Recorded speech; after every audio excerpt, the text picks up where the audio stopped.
Hi everyone, this is Agave Chronicles from Los Catadores de Agave. Moses, I'm here with Jesse Estes, a global brand ambassador from Ocho. How are you, Jesse? I'm doing great, man. I'm doing Thanks very for good. thanks for doing this. So we're here to talk all things Ocho. Of course, you're the go-to person for Ocho. So to start off with, we're in Cafe Pacifico in Covent Garden. Tell us the history and what ties Ocho and Cafe Pacifico together, because this is probably the space that is most renowned of Ocho, right? Yeah, thank you, Moses. Yeah, this is a very, let's say, it's the spiritual home of Tequila Ocho. It's a very important place for us.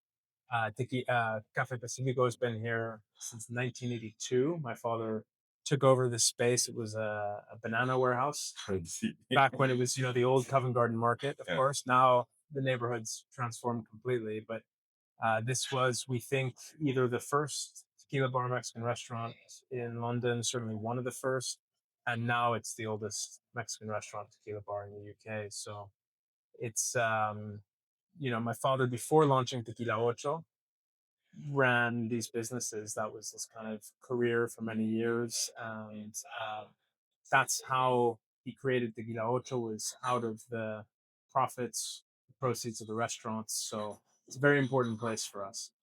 And in terms of your journey into tequila, what has your journey been like? I know you've done some bartending. What was your journey like, and how did you get to this point? Yeah, great question. I did work in bars beforehand, and of course, I grew up with tequila. I Yeah. mean, my dad had been working with the category of tequila long, long before I was born. So, growing up around, I grew up in Paris, and we had a Cafe Pacifico there Okay. when I was growing up. So all my school breaks were spent, working in the restaurant and just being around tequila. And then as I got older, as a teenager, getting to visit distilleries for the first time, to me, that's when it all clicked. Getting to see it for myself firsthand, getting to smell the production, like cooked agave, is just I have such a kind of indelible impression of that and memory of that. So getting to see it, taste it, smell it, feel it for the first time, I think that's where I really started to understand the category. So what would you say is your first significant, I would say, tequila memory then? And what was the drink? But it's probably that. It's probably getting to visit the distilleries for the first time and having that sensorial experience of being there. I'll never forget that. So yeah, that was probably it. What was the brand that you first tried it?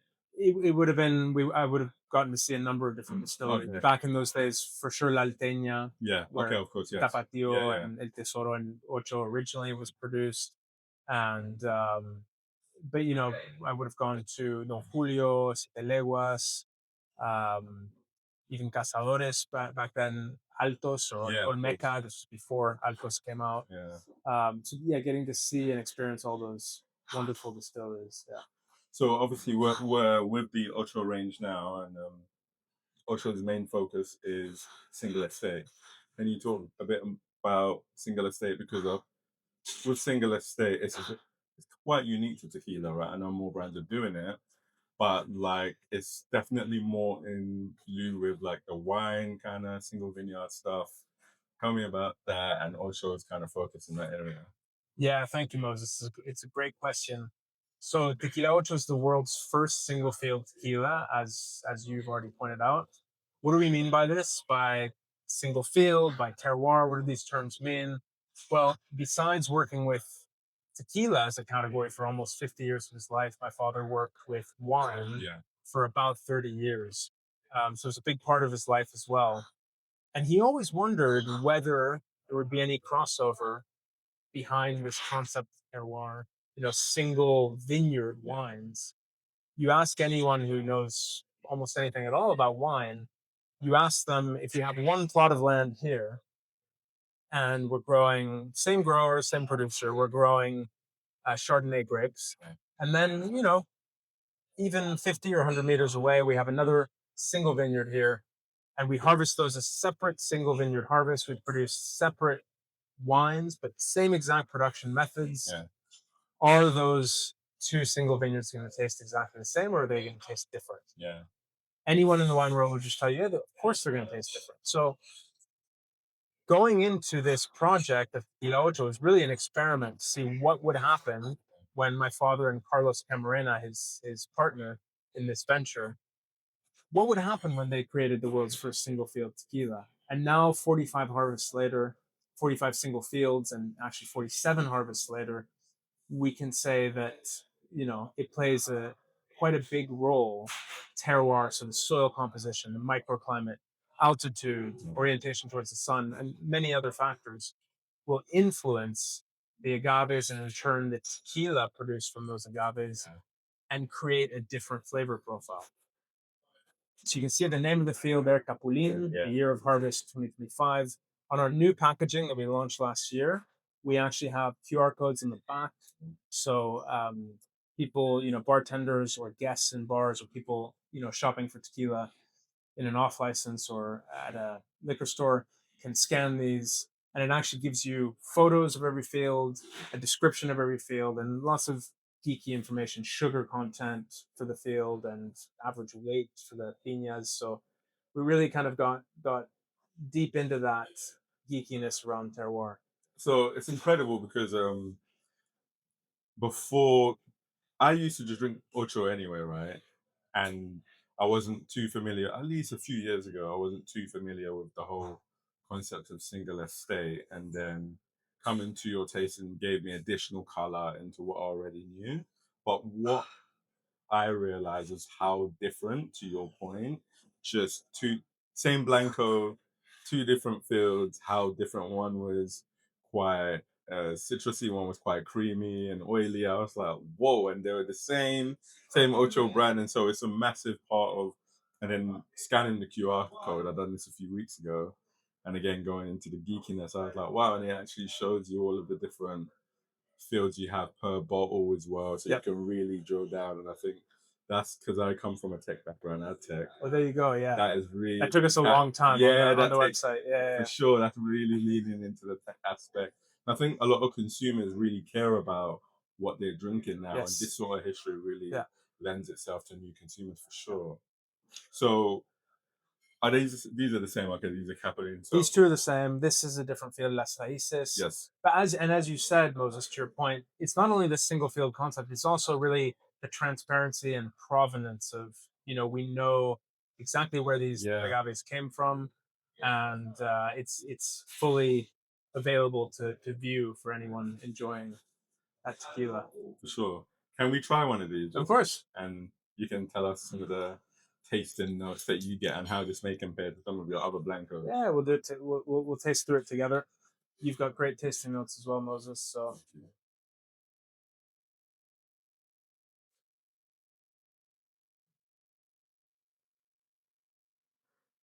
salud. Salud. So again, one thing you can see with Tequila Ocho, we would have done this at our tasting earlier this year. I mean, there's a lot of viscosity on our tequila, so we never used chill filtration or charcoal filtration. Why? Those types of filtration remove, in many cases, aromas, flavors, textures. Yeah. The number one goal with Ocho, even before the conversation about single field, is highlighting the agave flavor. So we want to retain as much flavor in our tequilas as possible. Yeah. Which again means no filtration. Again, our plata or our blanco is unaged, so it should be crystal clear, water white.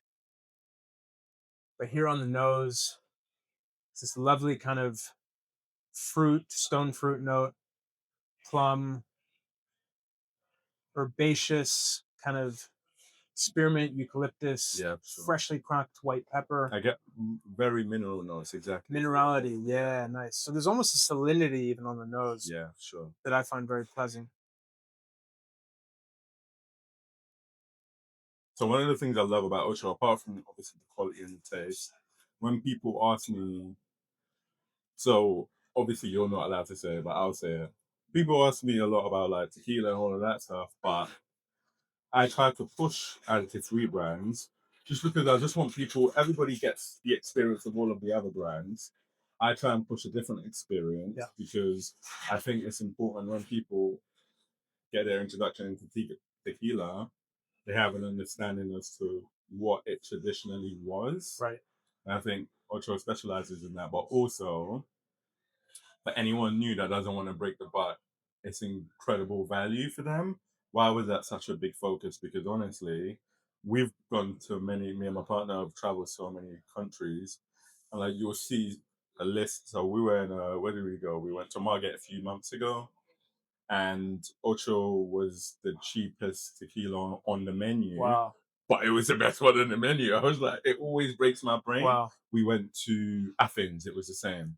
Why was that such a big focus? Considering you could charge double and it would still be Yeah. And you know, we are, well, it depends on what market, but in some European markets, we are about half the price per milliliter of Fortaleza, for yeah, instance, which to me is, you know, also a very, very high quality tequila. sure, yeah, It's kind of on par with Tequila Ocho. yeah, So for us, it was really in the early days, the goal was to get to produce the best quality tequila possible every time, of course, and also to have it be accessible to people, because then, you know, I just think to have this beautiful bottle, a beautiful liquid, and just stick it on the top shelf and have it sit there gathering dust. We really wanted people to enjoy it. And a lot of people, I think, through that accessibility, have discovered what great tequila is or what it can be.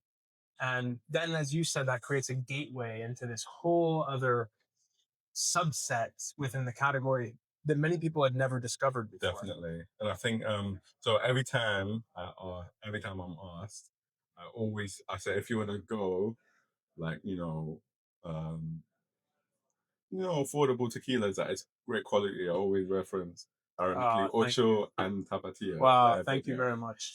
And again, if you want to go probably higher end, I'd say Porto. Yes, So yeah, that was definitely. for, yeah, for special occasions. Yeah. Yeah, So Ocho has been very experimental. You've done some really cool bits of work. So you've done the collab with Old Fitzgerald and Widow Jane in your extra añejos, right? Or are they just those añejos? were actually, Widow Jane was Reposado first, then Anejo, and then Yeah. Old Fitz was Anejo. Yeah. How did those come about? Why is that such a big focus? Because those are really cool. I love bourbon as well, and so I'm really familiar with those brands. How did those come about? It's a great question. I mean, we're going way back now in time, almost 10 years. Well, actually, the beginning of the story is even longer than 10 years ago, but I met a gentleman who you may be familiar with, Alexandre Gabriel, who's the proprietor, master distiller, master blender for Maison Ferrand. They produce wonderful brands like Citadel, Plantaret, Ferrand Cognac, among many others. To me, he's like a total mad genius in a way, mad scientist with his creations and his approach to, you know, creating new products and tasting, Yeah. blending. So I met Alexandre and he said, "Hey, I have a crazy idea. Why don't we do a barrel swap?" I said, "That sounds great." Yeah. Yeah. So we sent him 8 very special barrels of ours, Okay. previously contained Ocho, and he sent us 4 cognac barrels and 4 different rum casks. Okay. If I remember correctly, Plantation, Fiji, Trinidad, Panama were Okay. Okay. the first 4 of the rum. And so we ended up producing, which I didn't realize at the time, the first ever tequila finished in rum That's casks, crazy. which to me is crazy. This is like, we released this in 2017, Do you have probably. a secret stash of that somewhere? We have a bit left here. I Oh, was okay. actually just when I went to get the tasting glass, I said, "Oh, they have a little bit left." I haven't seen those in a while though, Yeah. so yeah, Okay. we might have to check those out after Yeah. this tasting. For sure. So yeah, those were really fun, and those were all like not at cask strength, but they were all over proof, anywhere between 43, I think 42 was the Okay. lowest, and Okay. then 49, I think, was the highest. So that was our first foray into playing around with casks, because our core range, we're really kind of purists. We Yeah. actually Sure. don't want a lot of influence from Yeah. the wood. And you can see like it's really light in color, right? It's really light in color, so that we really want to let the agave shine through. Yeah. So these were only finishes. So we took our 2017 Añejo, which is from a field called Las Águilas, Okay. and we did a 3 months finish. One in Ferrand-Ambré, Cognac, one in Plantation Jamaica, one in Plantation Barbados. That's crazy. And the difference in those 3 months, they are different ABV each one, but the difference that it creates is crazy. So that was when we first started thinking, okay, we can play around a little bit with barrel. aging and still retain agave as the primary flavor profile. So the next project was again with Alexandre.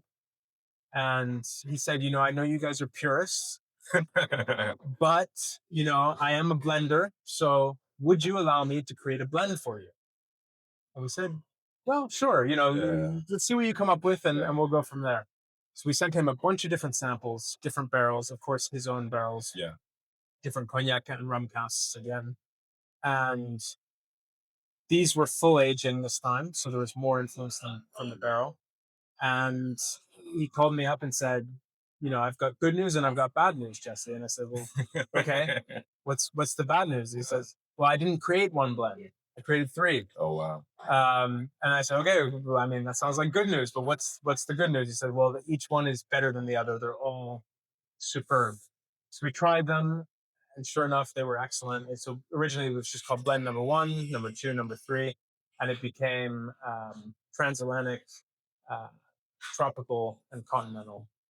So those were our first. That's when we created this barrel select program, which would end up, including cask aging like Widow Jane from New York, Old Fitz, of course, from Kentucky, and we have more stuff coming next year down the pipeline. So every year we try and release at least one new barrel select. So always something different, innovative, and again, always highlighting agave front and center, but having these interesting, like did we try the Old Fits together? Yeah, we did at BCB. Yes, BCB.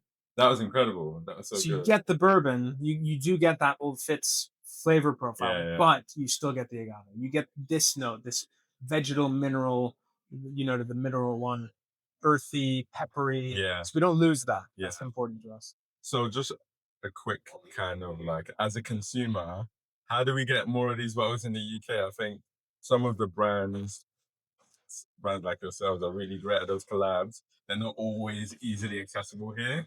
How do we get those? That is something we're working on, and the next release will be out in the UK and Europe. So we will have an allocation. It's not going to be huge, but it will be available. Okay. I can't say what it is just yet, unfortunately. No, I would love to talk more Looking about forward that. to it. Yeah. So should we try the Repo? And can you tell us a little bit about the Repo? Of course. As I mentioned, the Reposado is lighter in color because you don't use first fill barrels, if I remember correctly, typically, right? That's exactly right. Yeah. So this is natural color after just over 2 months in barrel. So the legal minimum for Reposado is 60 days. We go for 64 days, mainly because we're having a bit of fun. 64 happens to be 8 times 8. That's our lucky number. And 8 weeks and 8 days, or 9 weeks and 1 day, as any normal person would say it. But we're just having a bit of fun. Basically, the core range is all minimal aging. So it's just over the legal minimum. And we use barrels that have been, so first fill was American whiskey. We buy from all different producers. The first fill to us doesn't matter so much because the next several fills will be of our sister brands, Tapatio and El Tesoro. Why do we do that? Well, it's a couple of reasons. One is it's kind of a symbiotic relationship that Tapatio and El Tesoro want a bit more wood influence than we do. So those first fills, they will get more out of the barrel. So once Ocho goes in, the barrels are kind of starting to get fatigued. So we're not getting as much influence from the wood, which is what we want. So we're really looking for that balance, that interplay between agave and oak.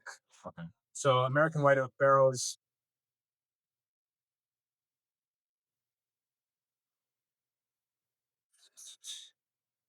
So again, having a look at the appearance of this tequila, it's like a pale straw color. I mean, it's very, very light in color. However, right away on the nose, completely different nose, very different. So you're picking up, that kind of vanilla, of course, from the American white oak, a little bit of cinnamon, hints of chocolate, just light hints. So there's a sweetness there from the barrel. It's very subtle, but it's noticeable. And then again, you get those beautiful agave notes. It's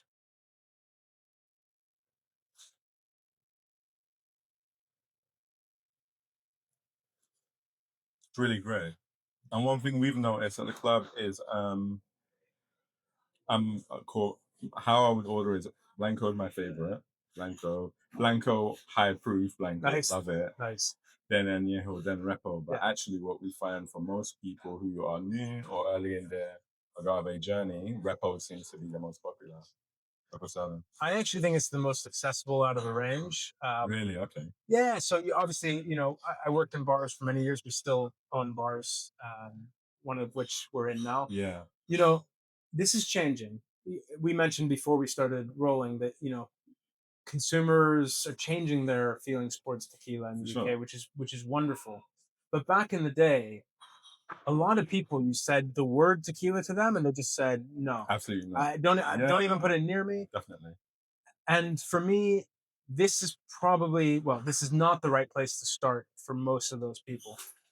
For Agreed. me, it's more an añejo or reposado, but this is just kind of the barrel has softened out some of those rough edges, Yeah. which um, I just find is for most palates is more accessible. Yeah, I completely agree with that because even though I've always had a kind of love for tequila, I also equally love whiskey, especially bourbon. And so as a result of that, I love añejos Nice, because of that. nice. That and I've worked my way into really loving blancos, but it took me a few years to get to that point. Whereas añejos, I was like, "Whoa, this is Yeah, incredible, right?" And so depending on who it is, if you don't like whiskey, you start them with a reposado. If you love whiskey, you start them with an añejo, right? To your exactly. point. Yeah, exactly right. So tell me about Carlos Camarena. Like he's the master distiller, of course, co-founder of Ocho. I've never met him. I've seen interviews and I've seen him online, but he's like a mad scientist, right? A lot of stuff happening. A lot of great tequilas have come from the distillery's fourth generation. Yeah, so I mean, so Carlos and his family as well. Yeah, You probably have heard of his brother Felipe, yeah, who's yeah, very very well renowned as well. yeah, But their family history goes back, as you said, generations. And Carlos's great great grandfather is credited with bringing the first blue agave from the Tequila Valley. So that specific variety is indigenous to the town of Tequila and the surrounding That's area. the original Don Felipe, right? If I remember correctly. And his great great grandfather, I Grandfather. don't think was Don Felipe, Okay, okay, but his grandfather, yeah. okay. Yes. So great grandfather. Okay, cool. Yes. So anyway, this goes back generations, and he and his family play a really important role in the world of tequila. So, Yeah, for instance, his great great grandfather having taken those first plants from Tequila Valley to Los Altos, the yeah, highlands of Jalisco. The highlands is now the largest growing region in the world for blue agave. So they really started something there, and then his great great grandfather was producing vino de mezcal, like mezcal's predecessor, way back in the 1880s, so about 140 years ago. That distillery got destroyed during one of the wars in Mexico, and Carlos's grandfather rebuilt, which became La Alteña yeah, in the 1930s. So, very, very emblematic distillery. You said the home of Tapatio since the late 1930s. yeah, And later on in time, Carlos and his father created El Tesoro, or El yeah, Tesoro de Don Felipe, and which is brought back kind of at that point forgotten production methods like the Tahona. yes, So that's a very emblematic brand. And then much more recently, Carlos and my father, who were dear friends, Carlos approached my dad and said, "Tomas, I've been thinking I would love to create a brand of tequila with you." yeah, And my dad didn't even think. He just said, "Yes, let's do it."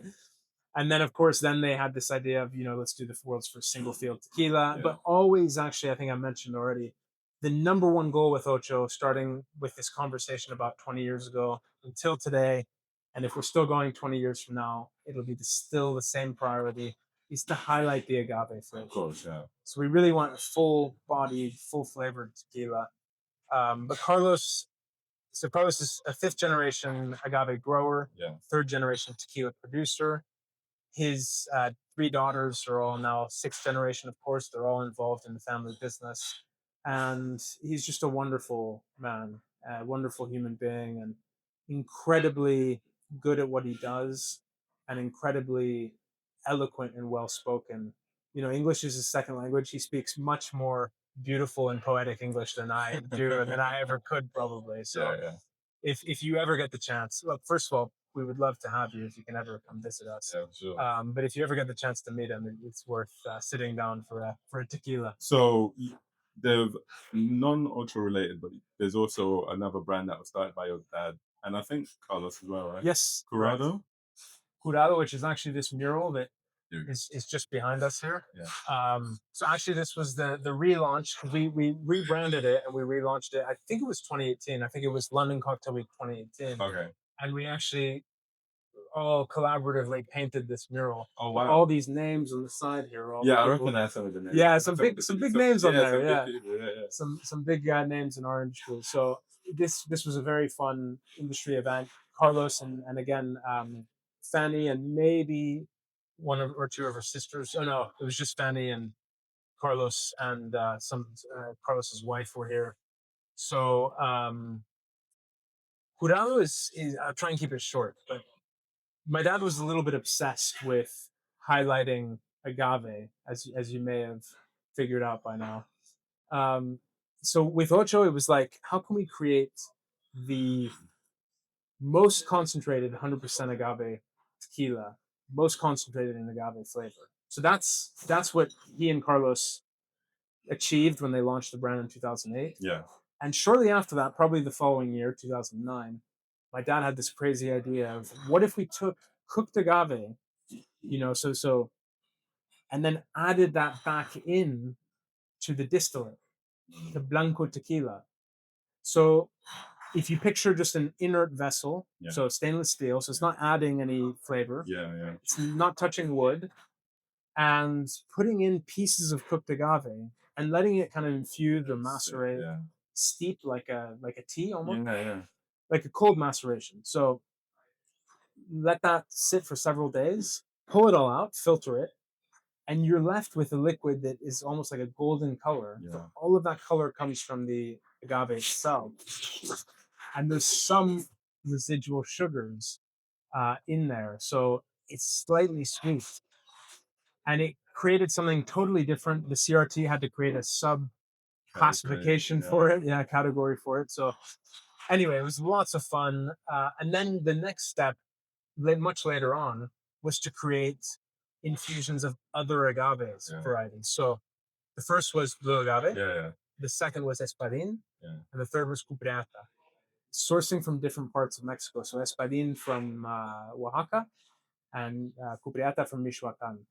And again, same base tequila, but those infusions change it so much. So doing that side by side tasting is really quite interesting. Yeah.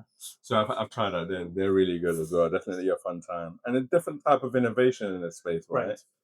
So lastly, we have the Anejo. Tell us about this one a little bit. So Ocho Añejo is aged exactly a year, which is the legal minimum for the class of Añejo. So again, a little bit darker than the Reposado, but still very, very light. Yeah, very light. Sure. This is the old packaging. Should be launching the new pack of Añejo shortly here in the UK. So you can look out for that. Basically, it'll be very similar to this, same bottle, just 700 mils, and slightly different label. So again, looking at the color, this is still not much darker than pale straw. No. Black pepper as opposed to white pepper. There's still a really nice minerality on here. It's that kind of chocolate, more of that chocolate note we found at Reposado. Little bit of even hints of tobacco, coffee. So it's almost like tiramisu. There's a creaminess, cinnamon, vanilla, nutmeg, coffee.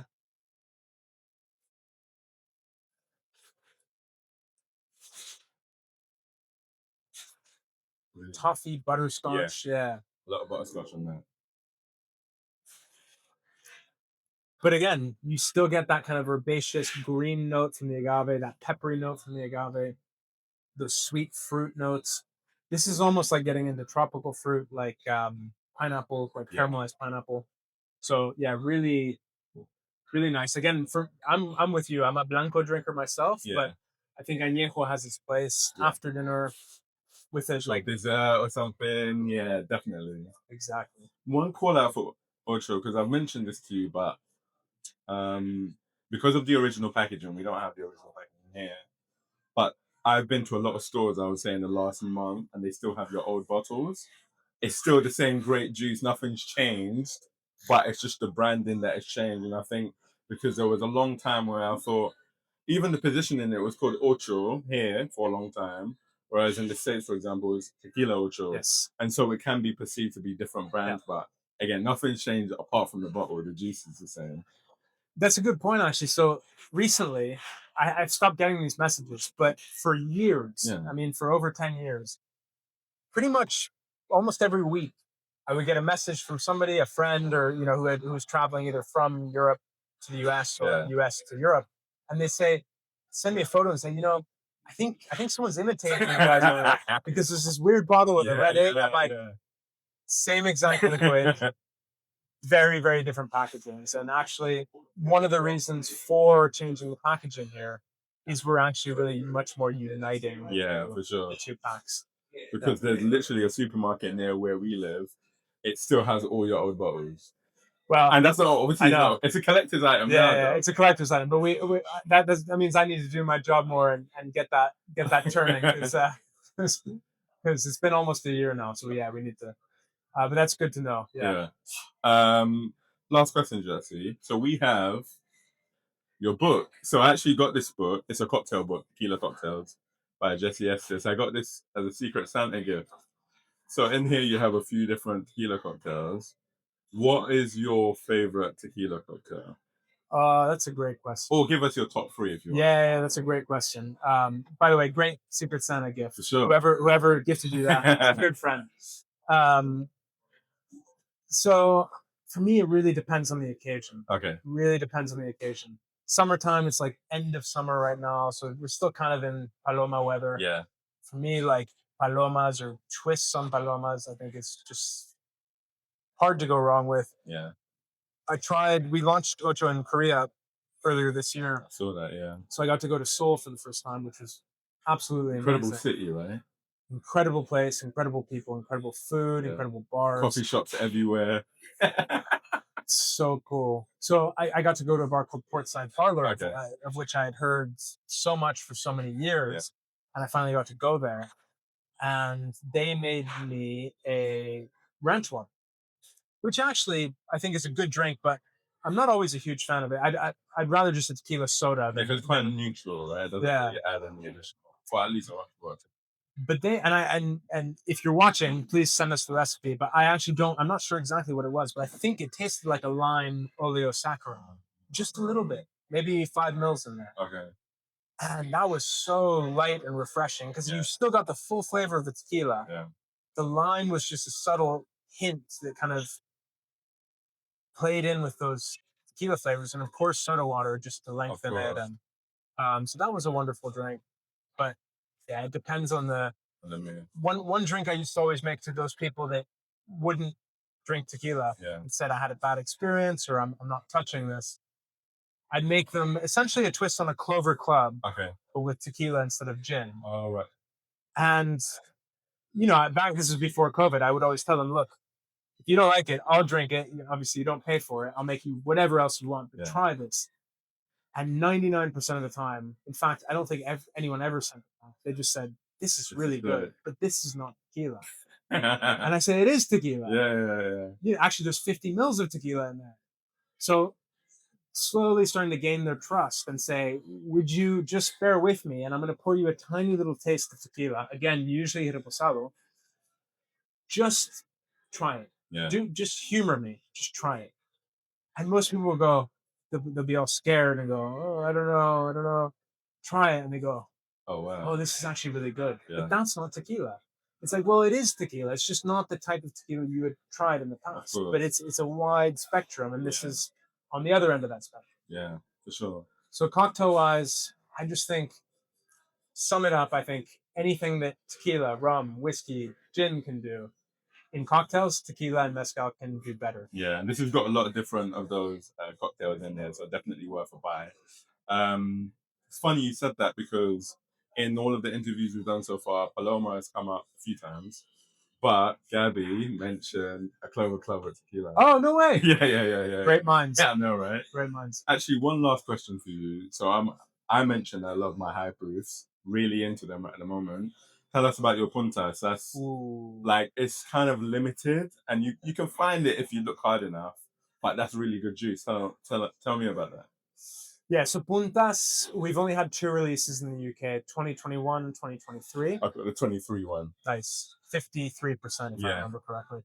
So, yeah, unfortunately, the 2024 didn't come out in the UK. Okay. The new pack, the new mold wasn't ready. So the Okay. 2025 will be coming to the UK. Okay. So more to come on that soon. Probably early next year Okay. it'll be here. But Puntas is a traditional cut of distillation in agave spirits. Yeah. So most of us who know about spirits know the 3 cuts, the 3 principal cuts: cabezas or heads, Yeah. corazón or heart, colas or tails, right? Heads, hearts, and tails. So Puntas is not any one of those 3 cuts. Like these are all hearts, obviously. Yeah. Puntas is what we nickname jokingly the shoulders or the neck. This is the very end of the heads and the very beginning of the heart, but it's a very narrow cut. That's why it's so hard to find because we can't produce a lot of them. So narrow means that not a lot of liquid comes out, but it comes out very high ABV. So for us, depending on the cut, depending on the batch, it can come out anywhere between kind of low 60s, 64 usually to 75% ABV. Yeah. Typically, that's the range. And then we legally can't bottle and commercialize tequila at that strength. So we have to bring it down below 55 or at 55 or below.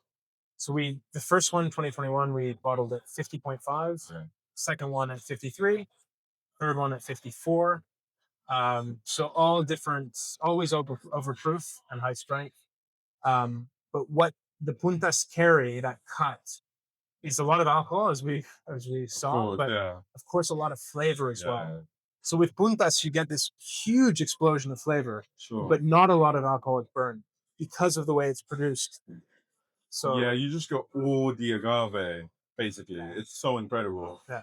Like if you're on a good tequila journey, definitely recommend trying the puntas and any high proofs that are really well Thank made. you, Moses. Thanks a lot, Jesse. It's been a pleasure. Thanks, Moses. Always repping Tequila Ocho. I really appreciate Hopefully, it. we can share some more soon. Besides this book, which is fun if you want to make cocktails at home, but the Tequila Ambassador Tequila video. Ambassador, of course, yes. So I think the Whiskey Exchange still has a few copies left. Otherwise, they ship from the US, but it's easier if you were in the UK to ship from here. That's 408 pages of my dad's kind of what ended up becoming his kind of memoirs, stories about his life, which are for me very interesting and fascinating. A huge middle section, well over 100 pages, which is super geeky into tequila production. Cocktails made by some of our friends around the world. Yeah. And it's just a very good resource. If anyone loves tequila or they're just interested in learning more, it's a great place to start. Absolutely. Yeah. Thanks a lot, Jesse. It's been a pleasure. Thank you, Have a Moses. good day. You too.